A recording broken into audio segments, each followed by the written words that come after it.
Dear colleagues, we begin our last press briefing for today, and I will speak about Information Society Day 2015.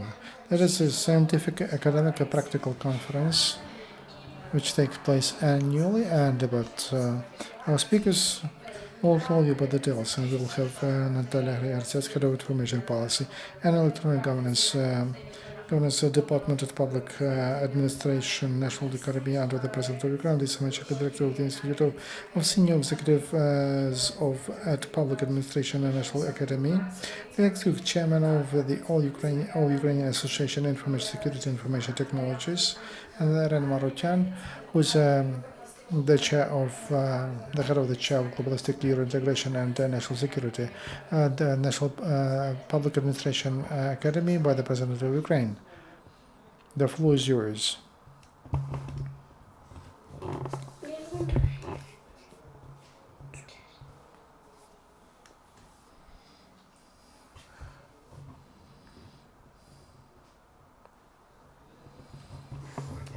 Good afternoon.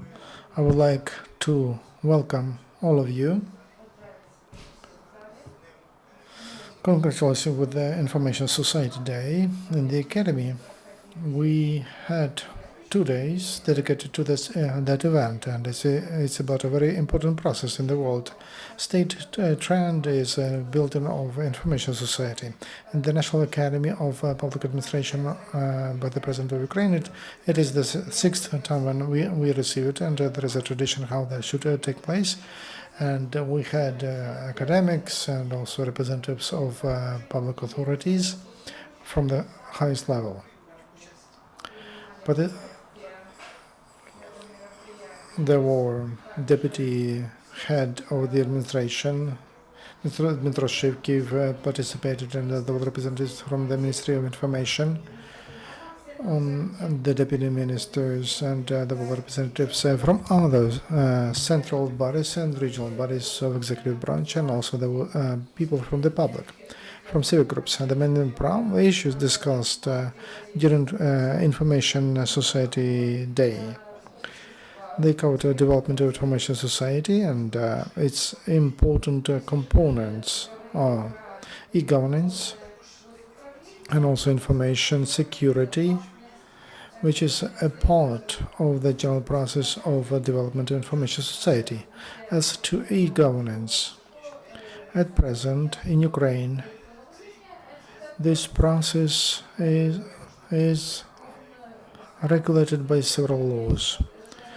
First of all, it is reflected in coalition agreement and the strategy of development, Ukraine development until 2020, and also a part of the program of the governance. First of all, it provides the legislation level.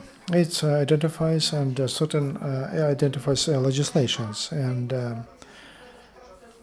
it invites not only public servants but also business and civic groups, and this process is focused at improvement of efficiency of state power bodies and providing quality and quick services to the public, to introduce modern norms of democracy. I mean e-democracy, and of course it is meant to reduce corruption, which is unfortunately present in our public bodies. So among 62 reforms provided by the article from the document of sustainable development, e-governance or its elements, they cover all reforms. What do we need to do today? First of all, we need to prepare the society to application and introduction of these technologies, for the society and citizens to believe that one can receive a lot of services without visiting local self-governance, but online using modern techniques. The government becomes more transparent and more open. One can get any document, license, without speaking directly to public servants. one can influence on decisions taken by local authorities through modern communication means like iPhones, computers, notebooks, etc. At present, there is one more problem we have to solve. That is readiness of public servants to introduce these modern approaches. Ukraine in that field tests modern European tools of green and white book. These are compulsory documents that are applied in EU countries. That's why if Ukraine decided to be in Europe as a geostrategic direction, then development of these tools and introduction of them, they are compulsory for Ukraine. I want to tell you that there is some documents prepared with business. We discussed Green Book in 2014. We prepared 4 other books, white books, which give more details to the Green Book. And that's why there is a process of discussing with business and with local authorities. And if that experiment on e-governance, if it is positive, then that tool will be introduced in other fields of social democratic developments of our country. When we introduce that tool and e-governance, we need to understand that in addition to positive, these technologies could give some negative, could mean negative for the society, for the country, for citizens. That's why the issue of information security, and we have a colleague who will give you more details about that. That's very important. They are reflected in all the rest of the documents. One more short program I have to mention quickly. That's the issue of preparation of public servants to e-governance. National Academy is training such public servants. Today, we get new students to the academy, and those who are interested in the profession of e-governance, and my colleagues will speak about that. The head of the chair of information policy and e-governance, Grytsiak Natalia. Our doors are open. There are very interesting ways of training. And one more thing, we train for institutes of top officials, and they should be trained. They need to be normal, good lobbyists, and they need to know how to develop and how to invite to our academy of public administration. Natalia Grytsiak, and if I continue what Andriy told, I would like to say that we live in the information society following in a globalized world, and the quality of information that our citizens of Ukraine use, that forms not only their worldview, not only assessment, but also quality of life. That's why information component of public administration becomes more and more important, and there is more responsibility there. Speaking about our conference, that was really an annual practical conference, Days of Information Society 2015 in the National Academy of Public Administration. Within we had 3 roundtables on the public policy under conditions of information warfare, service state, prospects for Ukraine, and internet and human rights. During those roundtables, brought a lot of known political scientists, and they discussed very important issues. We, for more than a year, we live under conditions of information warfare, very tough, and a lot of propaganda from Russian Federation, and no doubt that has impact on life in the country. And what is the role of the country in that process? How to balance life of the people and life of the society under such conditions? Under such conditions, academic people say the task of the state or the public policy is to build balances, to provide rights of citizens, rights for freedom of information, for expression, free media, but at the same time to balance the right for security of people, society, and the state. There are two models of cooperation between the state and mass media in the world: democratic, which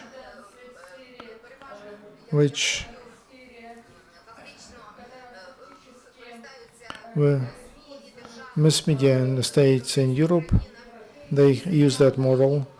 That's a minimum, absolute minimum interference of a state into the work of mass media.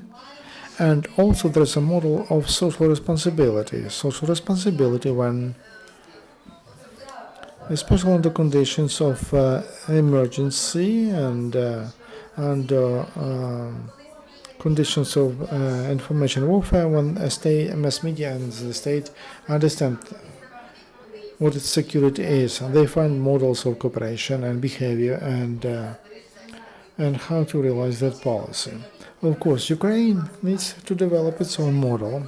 Of course, we value freedom of speech, we value freedom of expression, media, and we would like the state had minimum interference into the work of media, but as scientists underlined that there are conditions and there are territories where we need balanced tools.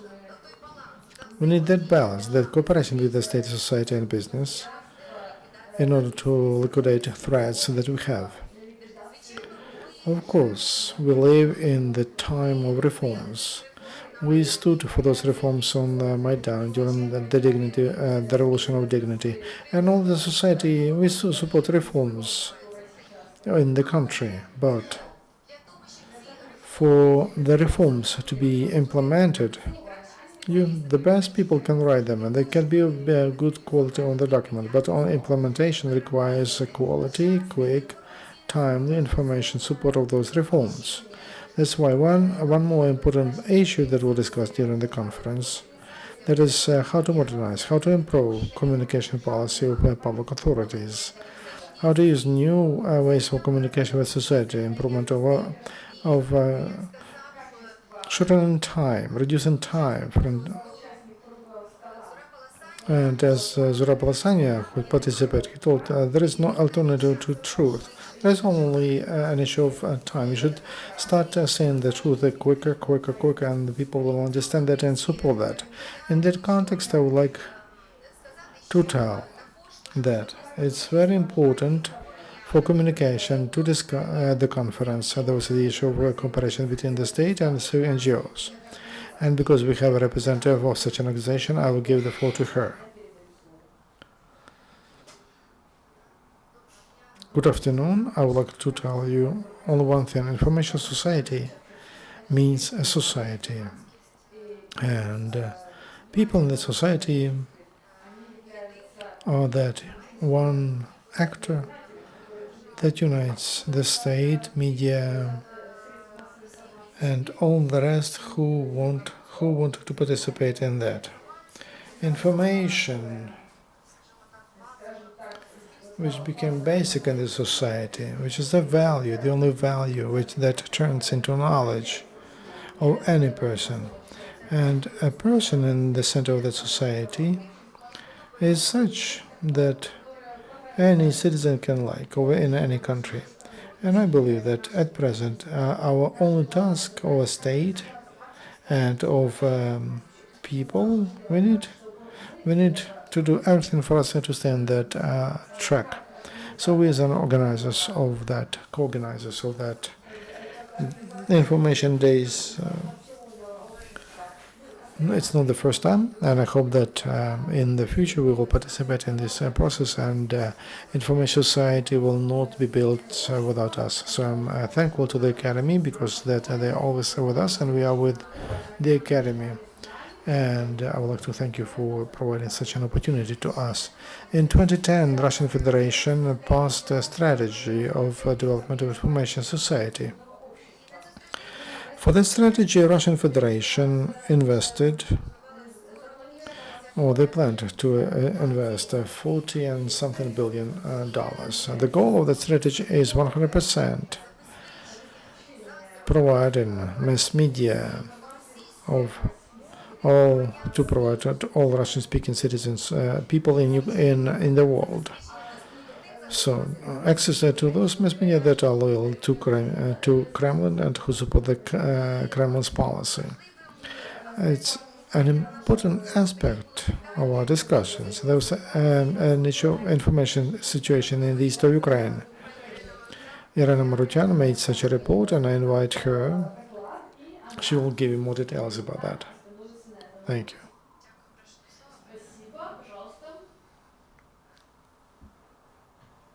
The floor is yours.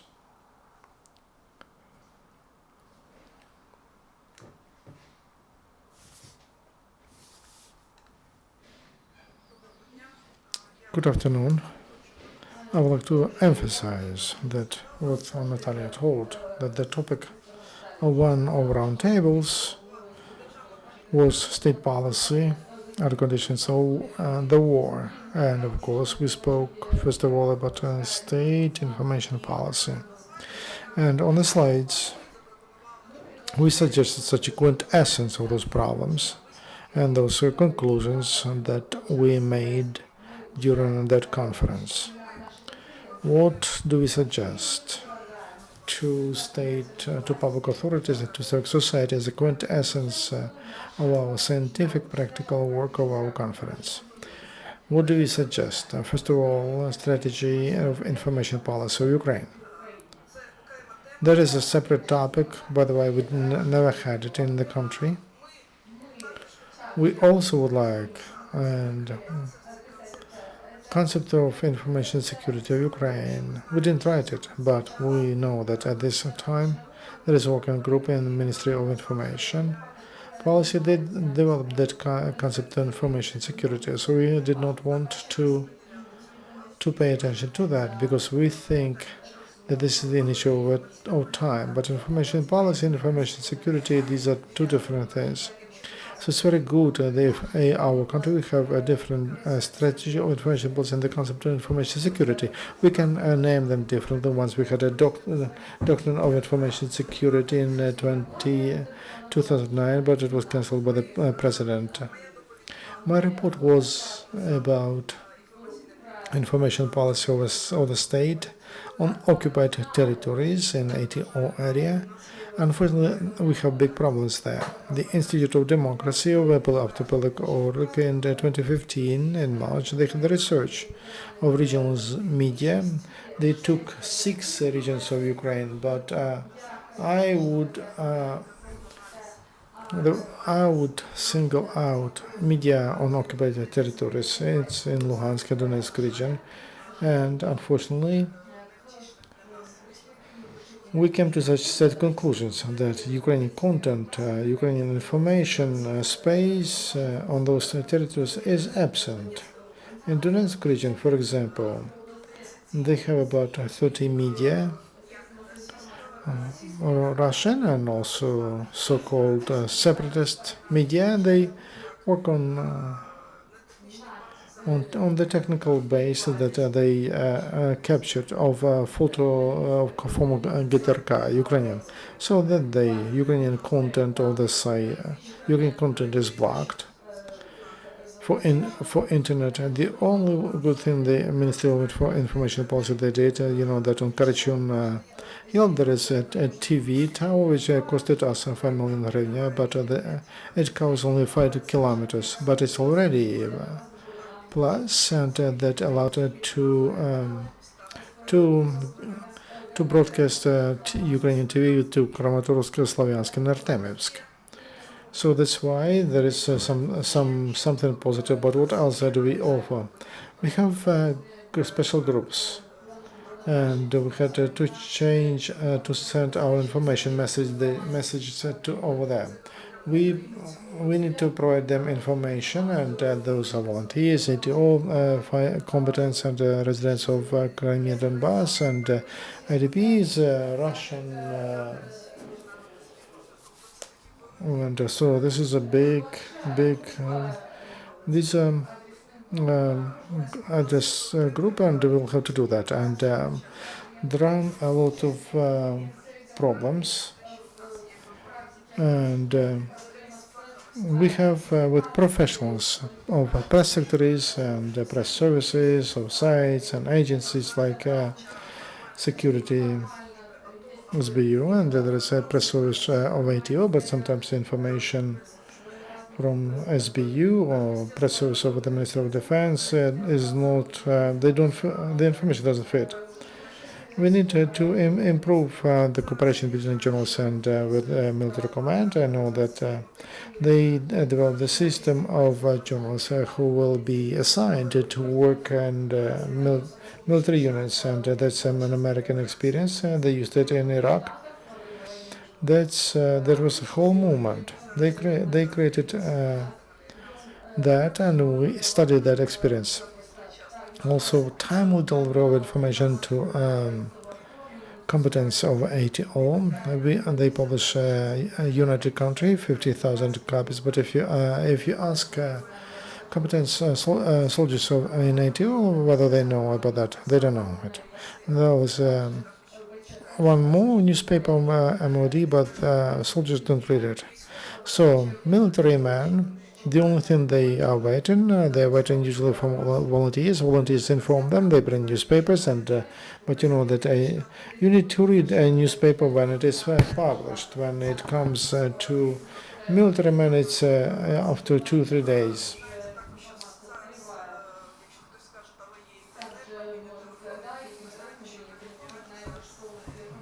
And you know that in the parliament there is a draft law, and they would like to limit the use. They want to put limitations on the use of mobile phones, and so it means that the military man will have no chance to get information from territory of Ukraine. Also, we speak about that there should be a law in Ukraine on cybersecurity. That law should be passed yesterday. There are some draft laws in the parliament and from different deputies, and none of them was approved, and that's a big problem for us. And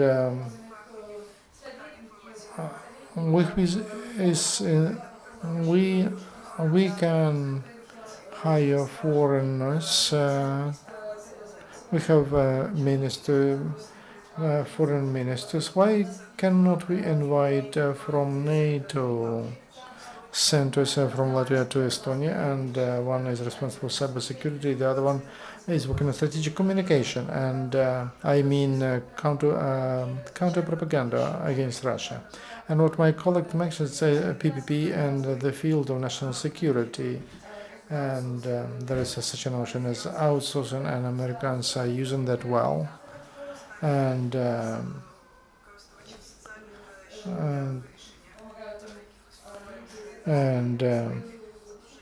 that's a very efficient. Business can offer new technologies and other methods of. That's why. Let's very briefly. I was told that I have very short time, so these are two main slides. What do we offer as information? What we offered during this. That's what we offered during this conference. Thank you very much. Now we have questions, answers. I invite all the speakers here to the stage.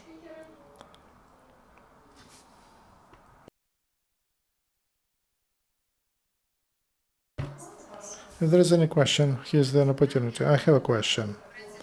The conference lasted 2 days during the work. Did you notice some reforms in the information dimension? As to e-governance, as I told you, there are some very positive results. And first of all, it's about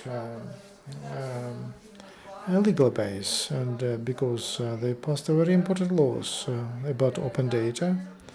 It was mentioned during the conference, and also they prepared very important laws in that field, and those are about introduction of the system of information cooperation, the law about interaction between authorities on digital level. Also, they should pass a law on e-commerce. That's the first part of it, and the second part is international. With that economy we have in Ukraine, different organizations, and some countries are trying to help Ukraine to introduce e-governance. So we started. There is a project which covers Vinnytsia, Dnipropetrovsk, Odessa, and one more.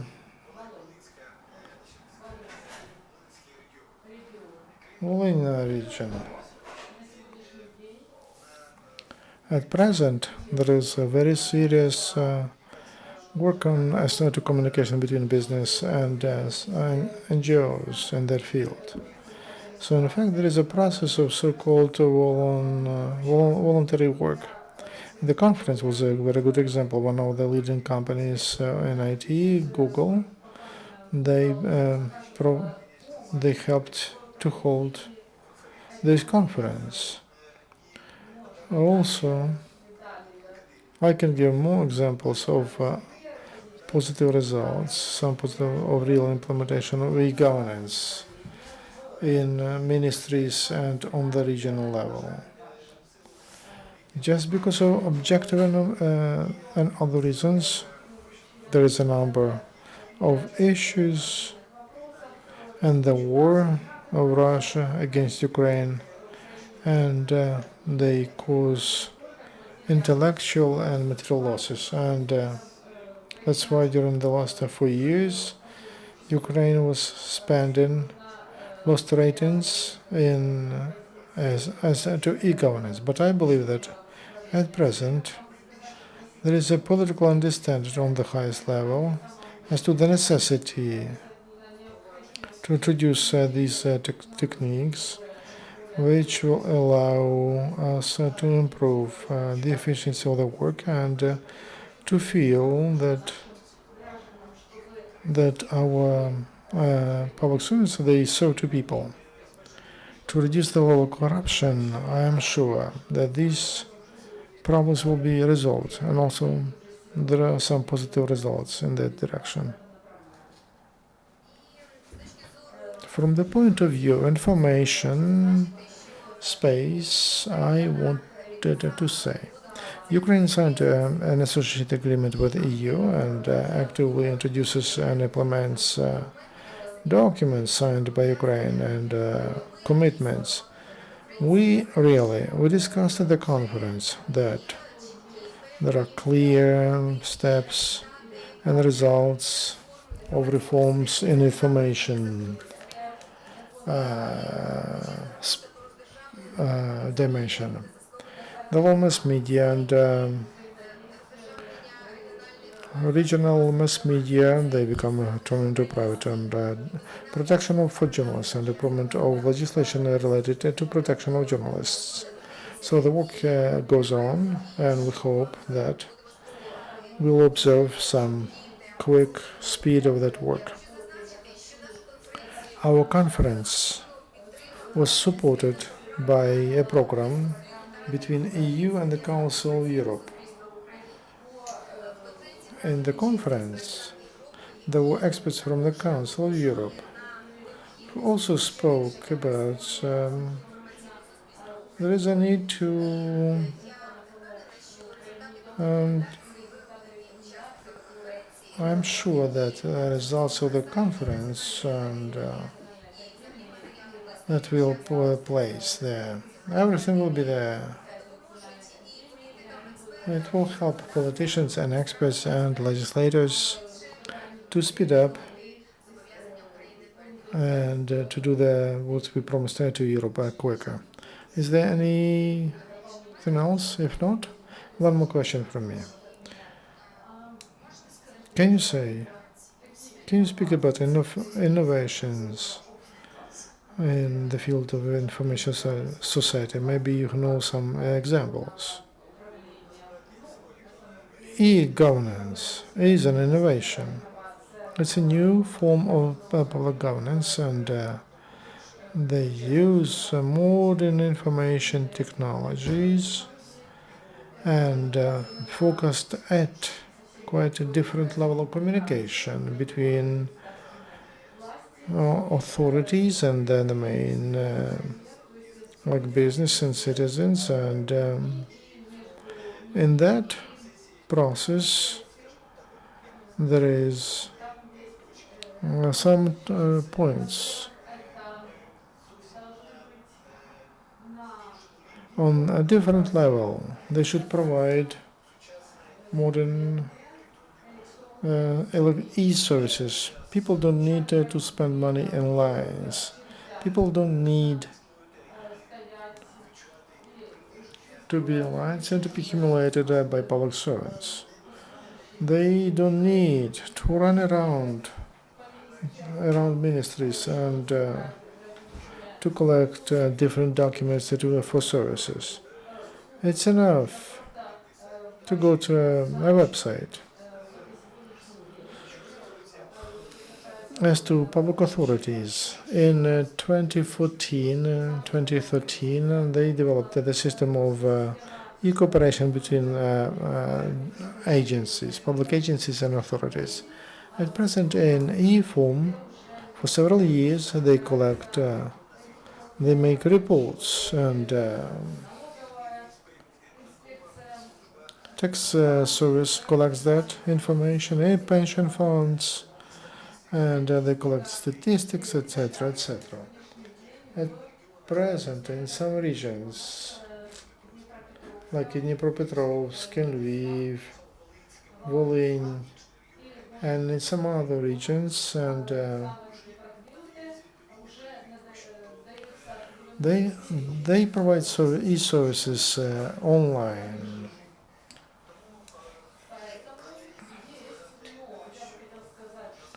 So, but on that way, we need to do a lot, and we need to bring efforts, not only public servants, but also of all society, because as a result, we'll have openness and transparency and quality services and participation in and influence on decisions of the government,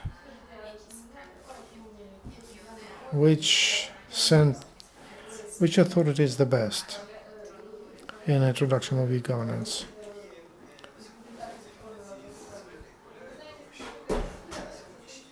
At present, there are several bodies that deal with that. I will call them National Agency on E-Governance. So they are the best.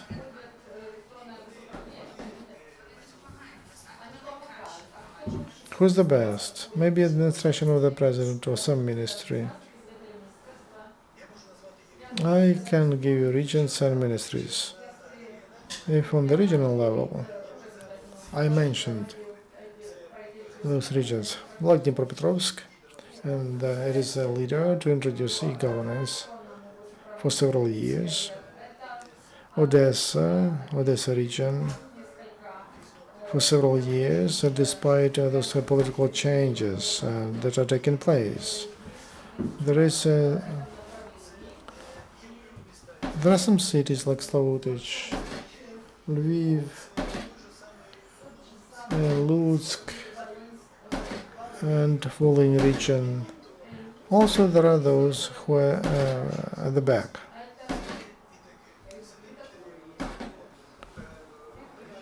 Those who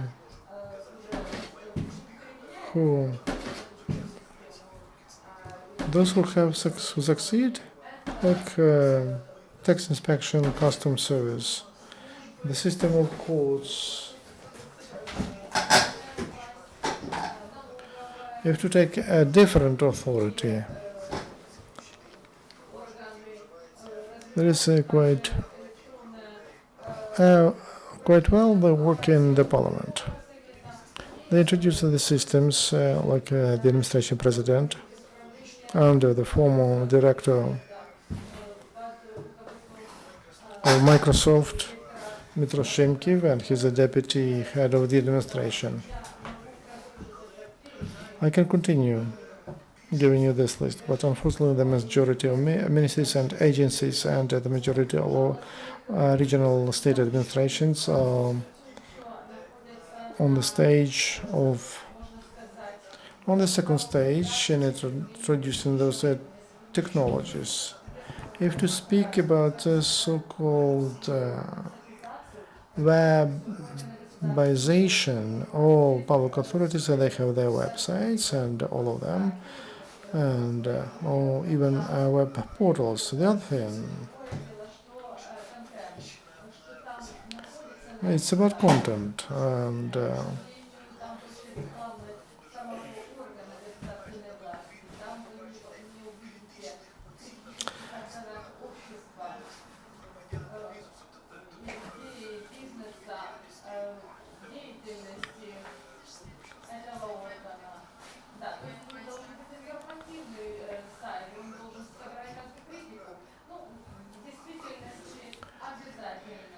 yes, I just came back from the trip to Sweden and the UK. That's a compulsory condition, and there is a separate part on the website where online they assess the work of public servants and how they serve to the society. There is even certain tables, and depending on some criteria, people put assess public service, how quickly they react, how good was their answer, and others.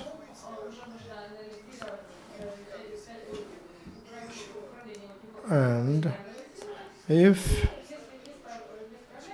they do well, that's fine. But if not, then it's a ground to dismiss those people. One more comment. A big issue is of trust here. Trust to people who communicate electronically, and also on the other side, when they receive electronic services, our citizens are not ready to get such services because we got used to, if I have a paper with a stamp from that body, that's a real, original document. But if it's an electronic document, it's some kind of a wrong document. So the role of the state, including information policy, and the role of NGOs is to improve that trust to each other. We need to understand each other, even in electronic form, using information telecommunication technologies. In this case, there is one law which is missing, and it is called about trust services. It is developed by the Ministry of Justice, and we belong to that technical council which is working on that. And now they discuss it. There are a lot of questions. That the point is, this is the document which should help to identify people who speak to public authorities, for the body to say, this is me, and I receive a quality service and nobody else. So there is a work on that sense, and with us or without NGOs, it will not be done. And I think we'll control that issue. I would like to add one technology which is very important. There was a decision which allows Ukraine to introduce technologies or 3G. That means a different quality, different speed, and the same services, etc. So there were tenders, and they provided a chance to 3 leading operators in Ukraine to provide such services. That's a big success of this government. There was a question here. There's still the question. This about information society. And what's your attitude to the thought that in democratic countries they don't need propaganda? It's enough to provide truth evidence. That will be enough. Because propaganda, that's an element of totalitarian societies. Thank you for your question. First of all, from methodological point of view, there's nothing bad in propaganda as a word. We just come from Soviet times. That's why when I say propaganda, we add like ideological propaganda. So one of the functions of the state is propaganda. But propaganda of healthy way of life, for example, of patriotism. Democratic countries, they are not in a state of war. And we have information ministry. We agreed to do that. It's not a popular step for democratic countries, but we say this is just for the time of aggression. So one the function of Ministry of Information Policy, that's the fight, that's a counter propaganda, the fight against Russian propaganda. The question is how efficient that is. Does it solve problems in information war? That's a question. And also there is a big issue of financial. When from one hand $500 million for 2015 in Russia, and 360 to Russia Today, and to Sputnik the rest, and that's a new media content for the countries of the world. So $500 million, and we have only 4 million hryvnia. That's the budget of the Ministry of Information, and 20 people in the ministry. So it's not a ministry. My man said cleaners, bookkeepers, and guards. So we don't have financial resources. I can agree that we don't need to copy Russia. We will never win that propaganda war if we just copy the experience of Russia, just lie. And Natalia told the most important to provide truth. That's how she started her report. So the only thing what we can put against Russian propaganda, that is when we say the truth and also when we explain how they lie. Is if there is anyone to add something, please. One comment. As people who participate in that round table, there were some people critical as to propaganda. It is called not propaganda but information policy, and people are quite critical to that because they have institutional memory. And we remember that in 1986 there was a fire on the Chernobyl power station. The state, society, and journalists had different goals as to get information or how to use that information they had, and so the country stopped, was holding back the panic, and they were trying to spread that information that there is nothing bad there. Citizens, they try to get information in some other ways, and in order to understand whether they should panic or run away or what. And all society was in expectation on reaction to that event. That's why, in principle, it doesn't matter what kind of propaganda information policy you have. In that case, it didn't play any role because everybody has its own opinion, and people acted according to instincts, not according to what the state told them. That's why I support people who say And Zurapalasanya, who told truth and only truth.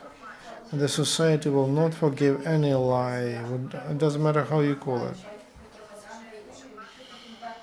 It doesn't matter how you call it. Thank you very much. The truth will win. The question is when. And what